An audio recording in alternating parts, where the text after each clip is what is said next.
মা মানেই ভরসা, মা মানেই ভালোবাসা। কিন্তু কল্পনা করুন যদি 5 বছরের এক শিশুকে তার মায়ের জন্য চিঠি লিখতে হয় রাজ্যের মুখ্যমন্ত্রীকে।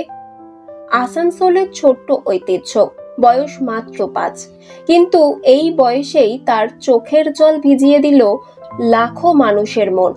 তার মা স্বাগতা পাইন একজন প্রাইমারি স্কুলের শিক্ষিকা।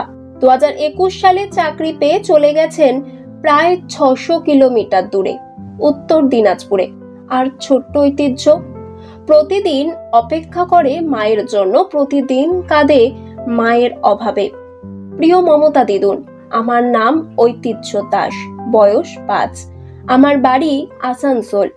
আমার মা উত্তর দিনাজপুরের প্রাইমারির দিদিমণি, তাই আমাকে ছেড়ে ওখানে থাকে। অনেকদিন পর পর বাড়ি আসে। আমি বাবা আর দাদুর সাথে বাড়িতে একা থাকি। আমার খুব কষ্ট হয় মাকে ছাড়া। আমি আমার মাকে খুব ভালোবাসি। তুমি তাড়াতাড়ি মাকে বাড়ি পাঠিয়ে দেবে, আর যেন আমাকে ছেড়ে না যায়।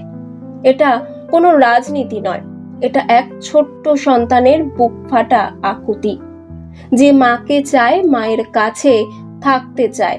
আর সেই চাওয়াটা পৌঁছে দিয়েছে বাংলার মুখ্যমন্ত্রীর কাছে। আজ লাখো মানুষ চাইছে, মমতা দিদুন, ঐতিহ্যের চিঠির উত্তর দাও। এক ছোট্ট শিশুর মন ভাঙতে দিও না, ওর মাকে ওর কাছে ফিরিয়ে দাও। কারণ মা দূরে থাকলে পৃথিবীর কোনো কিছুই শিশুর মনকে পূর্ণ করতে পারে না। ঐতিহ্যের চোখে জল যেন পরিণত হয় হাসিতে।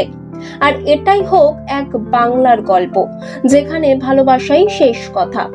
এটাই ছোট্ট ঐতিহ্যের ডাক, এটাই বাংলার মায়ের অশ্রু। এবার কি সাড়া মিলবে?